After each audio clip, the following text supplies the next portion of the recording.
Hey, all, Pastor Jason here. Just with a lingering thought from my sermon yesterday at here at Ravenna Church of the Nazarene. The sermon's titled Shamgar. You can find it on the Dirt Path Sermon podcast, wherever your favorite podcast apps are. That's where you can find it. Or you can find it on the Ravnaz Facebook page or the Dirt Path YouTube channel.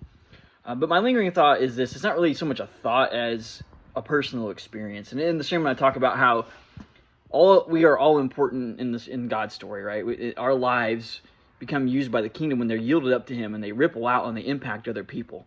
And even though our testimony might not have all the details of somebody else's, even though we may not think we're as important as somebody else is in God's story and God's plan, we are critical. And my story is this: before I became a pastor, I spent almost a decade working for car dealerships, whether as a salesman or a lot attendant or something along those lines. And when I was working as a lot attendant at one particular dealership, it was a town where I grew up.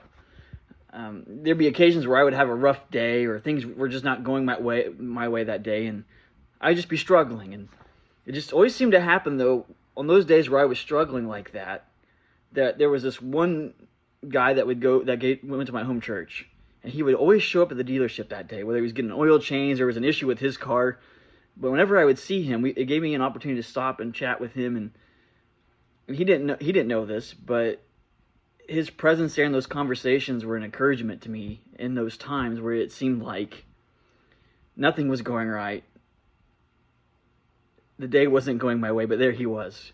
He was literally God reminding me, hey, it's all going to be okay. I'm here to encourage you. I'm here to strengthen you. He was God's encouragement to me on those days.